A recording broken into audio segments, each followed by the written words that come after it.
ሰው በሕይወት ዘመኑ ወደ ላይም ራሱን ማነጻጸር አይገባው፣ ወደ ታችም ራሱን ማነጻጸር አይገባው።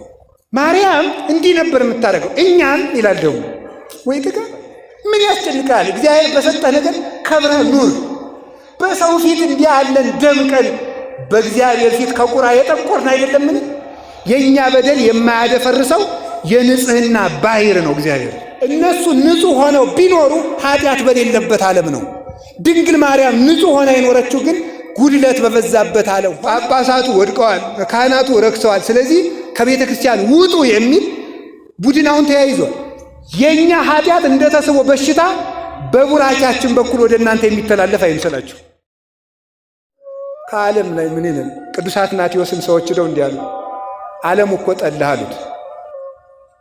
ዓለሙ ጠላህ ሲሉት እኔ ምን ጨነቀኝ፣ ቀድሜ ጠልቼዋለሁ። አይታወክም። እናንተ እንኳን እኔና እናንተ ሁለት ሰዎች ጠልተውና ቢባል ምን አርቄ ይሆን? በቀደም ድንገት እንትን ሰርቃይቶኝ በጣም እንታወካለን፣ እረፍት እናጣለን። ለምን? ምን መሰረት ነው ራሳችንን ያቆምነው? ከሌላ ሰው በሚሰጠን ነገር ስለሆነ ነው። ሰላም ማለት ከውጭ በሚገኝ ነገር ሳይሆን በራስ ላይ መመስረት ነው። በራስ ላይ መመስረት እኛ ለሌሎች በማድረጋችን እንጂ ሰዎች ለእኛ በሚያደርጉን ነገር ምንም አይነት ትኩረት ከሌለን ሰዎች ምንም እንኳን ቢበድሉን ሳንጣላ መኖር እንችላለን። አሁን ትዳሩ የሚበጠበጠው በዚህ ምክንያት አይደለም። ይሄንን ሳታደርግልኝ፣ ይሄንን ሳያደርግልኝ ነው የሚባለው። ፍቅር ማለት ግን መስጠት እንጂ መቀበል አይደለም። እግዚአብሔር ለዚህ ነው ልዩ ንጹሕ የሚባለው።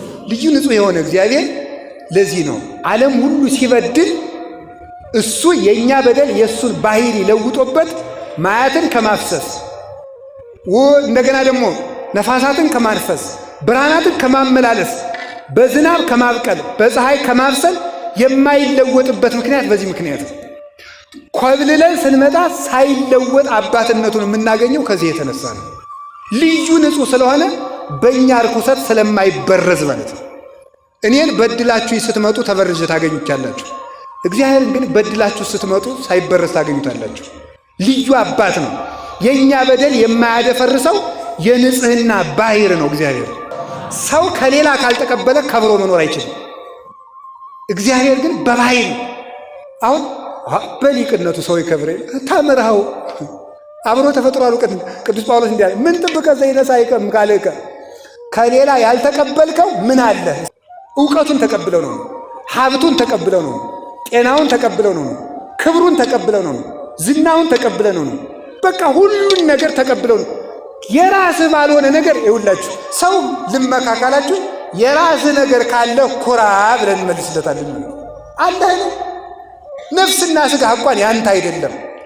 ቀድሞ በፍጥረት የእግዚአብሔር ነው። ኋላ ደግሞ ክርስቶስ ደም ከፍሎበታልና የራስህ ነፍስ አለህን? የራስህ ሥጋ አለህን? የለም። ስለምን እንዲህ አደረግኩ ብለህ ስትመጻደቃለህ? ብትሰግድ እግዚአብሔር በሰጠህ ጉልበት አይደለም? ብትናገር እግዚአብሔር በሰጠህ አንደበት አይደለምን? ምን ያንተ የሆነ ነገር አለ? እንዲህ ያለውን ትምክህት እግዚአብሔር ያርቅልን። የራሳችን ነገር መዘርዘር፣ ስለ ራሳችን በእውነቱ በማሰብ በመጨነቅ ጊዜያችን የምናሳልፈው ሰው ምን ሊሆኑ፣ ሰው ስለ እኔ ምን አስቦ ይሆን፣ ሰው እኔን ሊወደኛል ይጠላኛል፣ እንዴት ያለው ሰው ነኝ፣ ሰዎች ስለ እኔ ምንድን ነው የሚያስቡት፣ በሰዎች ዘንድ እኔ ምን ምስል አለኝ ብሎ መጨነቅ አይገባል። ምን ያስጨንቃል? እግዚአብሔር በሰጠህ ነገር ከብረህ ኑር። ምንድን ነው መጨነቅ? እኮ ነው። ሴቶቹ አሁን መከራችሁን የምታዩት እንዲህ የጆሮ ጉትቻ አንሶ የአፍንጫ ሁሉ እስከሚመጣ ድረስ የከንፈር እንዲያው በዚህ ቀይ ቅብት እንዲያው ምንድን ነው? ጅልነት አለ። መጨነቅ እኮ ነው። እንግዲህ ያለ እግዚአብሔር የምትቀቡት አፋችሁን። ሰው እንዴት ነው ከንፈሬን የሚያየው ነው እኮ። ለእግዚአብሔር ነው አፍንጫችሁ ላይ ጉትቻ የምታደርጉት? ለእግዚአብሔር ነው ወይ ከንፈራችሁ ላይ ቀለበት የምታደርጉት? ለሰው አይደለም። ለእግዚአብሔር ተጨንቆ መኖር ይገባል። በእግዚአብሔር ፊት ስላለን ውበት በሰው ፊት እንዲህ ያለን ደምቀን በእግዚአብሔር ፊት ከቁራ የጠቆርን አይደለምን? ዳተኞች፣ ሰበበኞች፣ አመካኞች፣ ዳተኞች፣ ከዳተኞች፣ ሸንጋዮች፣ ውሸታሞች፣ ሌቦች፣ ሐሜተኞች ነን። ይህንን ክደው አንችልም። በዚህ ጠቁረን እንዲህ ይገርማል። የሆነ ሰው አሁን ነጭ ካባ አድርጎ የግራውን ካባ ግጣም አድርጎ ጭቃ ቀብቶ በቀኙ ደግሞ ሽቱ በደንብ አድርጎ ተረጭቶ ጀለል እያለ የሚመጣው ምድር ታዲያ የሰውዬ ዘመድ የለውም እንዴ ትላላችሁ አይደል? የሚመክር የለውም ወይ? አንድኛ እኮ ነፍሳችን እንዲሁ ነው ጨልሞ እላይኛው ስላለው ነገር ጭንቅቱ ለተጨንቀን ተጠበን። እስቲ አሁን እንግዲህ እስኪ የተደረገውን ይህን ምንጣፍ አስቡ። ነፍሴ ግን ምን አይነት ምንጣፍ ላይ ትቀመጥ ይሆን ብለን አስበን እናውቃለን? የሁሉ ምንጣፍ የተነጠፈለት አሁን ተነጠፈ። ይሄ በእርግጥ ለእግዚአብሔር ክብር ነው፣ ለጉባኤ ክብር ነው። በእርግጥ ደግሞ መቼስ ለእኛ መስደቢያ አይደለም የሆናችሁ። የምትሰበኩትን ስብከት እኮ ለመሳደቢያ ነው የምትጠቀሙ። አንዱ ሰባኪ የሰማችሁትን ስብከት ለሌላ ሰባኪ መሳደቢያ ነው የምታደርጉት። ችግሩ ይሄ ነው። ወንበሩ የተነጠፈ ለክህነት ክብር ነው እንጂ ለአባ አይደለም። በዚያውም እንድታውቁት ነው። ግን እንደው አሁን እኛ እንምጣለን። ይሄንን ተውት። እቤቷችሁ ላይ አንድ ሰው መጀመሪያ ሊያገባ ሲል በተለይ የከተማ ሰው የሚያሟላቸው ነገሮች ውስጥ አንዱ ሶፋ ነው። አይደለም እንዴ? ላጤም ቢሆን ቢያንስ የሶፋ መግዣ ሳይኖረኝ ነው የሚለው ሊያገባ ሲል ማለት ነው። ስለ ነፍስ ሶፋ አስበህ ታውቃለህ? ይሄ ስለኛው መጎለሻ ነው የሚታወቀው። ነፍስ እንዴት ያለ የሚቆረቁር ገሃነም ላይ እንደምትወረወር አስበን እናውቃለን? ስለ ነፍሳችን አልጋ አስበን እናውቃለን? ስለ ነፍሳችን መጋረጃ በብርሃን መጋረጃ ተጋርዳ እንድትኖር የሚያደርጋትን ስራ ሰራን። በጨለማ መጋረጃ ተጋርዳ እለይታከዩ የማይደክሙ አጋንንት ከሚገርፋት ቦታ ውስጥ እንደምትኖር አስበን እናውቃለን? ያንስ ዛሬ ሊሆን እንደሚችል አስበን ታውቃለን? የሰው ልጅ ባልጠረጠራችሁት ጊዜ ይመጣል ተብሎ ተጽፏል እኮ። ዛሬ ማታስ እንድንወሰን ነው በምን እናውቃለን?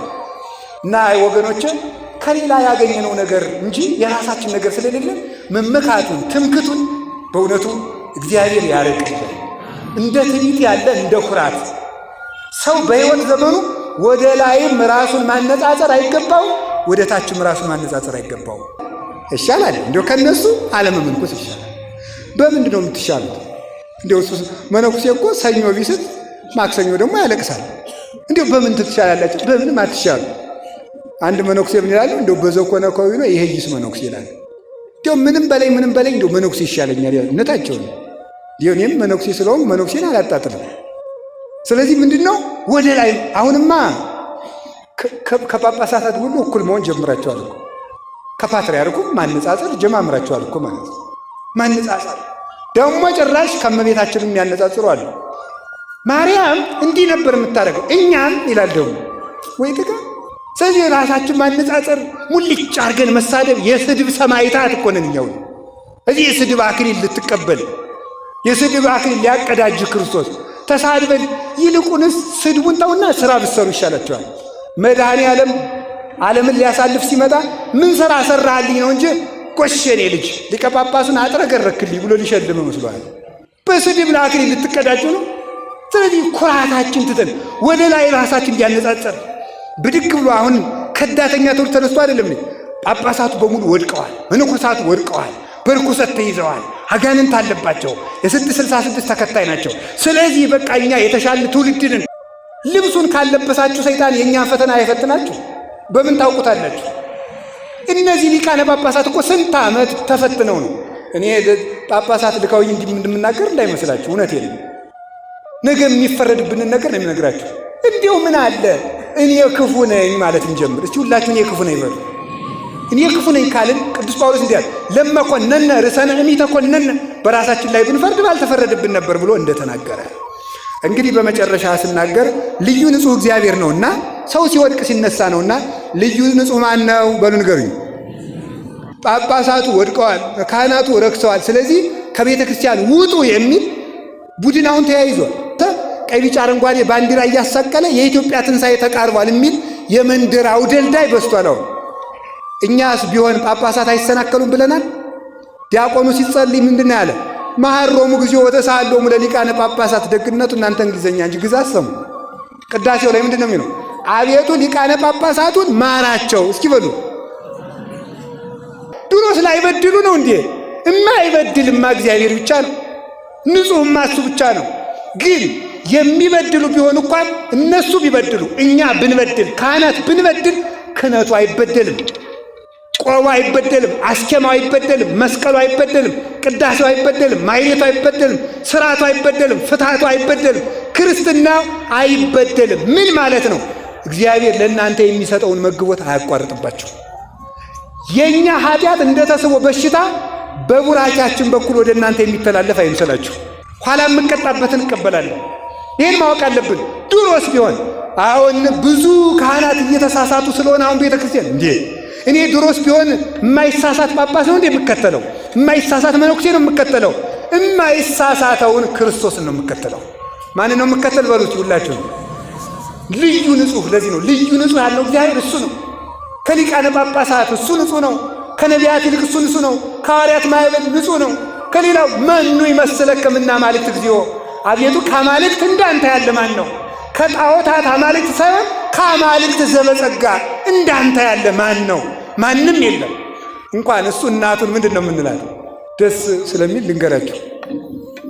ቅዱስ ኤፍሬም ያላት ለኪ ደሉ ዘእምኩሎሙ ቅዱሳን ትዛሊ ለነ ኦ ምልዕተ ጸጋ፣ ምልዕተ ጸጋ ምልዕተ ክብር ሆይ ከሁሉም ቅዱሳን ይልቅ አንቺ ልታማልጅን ይገባላል። አንቲ ታብ ሊቃነ ጳጳሳት ይለምኑልህ እንጂ መለመኑንማ ይለምኑልኛል። አንቲ ታቢም ሊቃነ ጳጳሳት፣ ከሊቃነ ጳጳሱ አንቺ ትበልጫለሽ። ተመልከቱ፣ ከኪሩቤል ብጂ ግርማ ላይ ተመልከቱ። ዛቢም ግርማ ኪሩቤል ወሱራፌል፣ ከሱራፌል ከኪሩቤል የሚበልጥ ግርማ አለሽ። ሱራፌል ይለምኑልህ እንጂ ከሱራፌል አንቺ ስለምትበልጭ ነው እንጂ መለመኑንስ እነሱም ይለምኑልኛል። ኪሩቤል ይለምኑልህ እንጂ መለመኑን ይለምኑልኛል። ግን ከኪሩቤልም ትበልጫለሽ። ለምን? እነሱ ንጹሕ ሆነው ቢኖሩ ኃጢአት በሌለበት ዓለም ነው። ድንግል ማርያም ንጹሕ ሆና የኖረችው ግን ጉድለት በበዛበት ዓለም ሆና ምሉ ሆና ስለተገኘች ነው። እሷን የሚመስል ንጹሕ የለም፣ እንኳን እግዚአብሔር የሚመስል ንጹሕ። ሁሉም ሰው ይሰናከላል፣ የማይሰናከለውን። ስለዚህ ቅዱስ ጳውሎስ ምን አለ? ደግሜ ልንገራቸው። ወንትለ ለፍጹም መልአክነ፣ የእምነታችን ራስ ክርስቶስን እንከተለው። ዕብራውያን 12 ቁጥር 1 እስኪ በሉላችሁ። የእምነታችን ራስ በሉ። ማን እንከተለው? ክርስቶስን ተከትለን እሱ ካለበት ለመድረስ ያብቃል። እስቲ ቅድስት ሥላሴ በሉ። አጭር የሆኑ 4 ነጥቦች ልናገርና ልጠቅልለው። ቅድስት ሥላሴ በሉ እስቲ። ሥላሴ ለምን በሴት ተጠሩ የሚለውን ተናግሬ ልጨርስ። በሴት ቅድስት አይደለም ቅዱስም ይባላል። ግን ቅድስት ሥላሴ ለምንድን ነው ሴት ያልናቸው ሲባል ሴት ወላድ ናት። ሥላሴም ይላሉ ተመልከቱ 3 ነገሮችን ይወልዳሉና ይላል። ምንድን? ወላዴ ፍጥረታት፣ ወላዴ ሕገጋት፣ ወላዴ ሀብታት ናቸው ሥላሴ። የምን ወላጅ ናቸው? የፍጥረት በሉ እንጂ። ከዚያስ የሕግ በሉ። ከዚያስ የሀብት ምንጭ ናቸው ሥላሴ። የአባታችን የአቡነ አረጋዊን ገድል የጻፈው ሊቅ እንዲህ ብሎ ይናገራል። በስመ እግዚአብሔር ቀዳማዊ ዘእንበለ ጥንት ወይ ተፍጻሜት፣ መጀመሪያና መጨረሻ በሌለው በአብ ስም ወበስመ እግዚአብሔር ወልድ። ተመልከቱ፣ ቀዳማዊ ዘእንበለ ጥንት ወይ ዘእንበለ ተፍጻሜት ዘተሰገው ማርያም ቅድስት ወበስመ።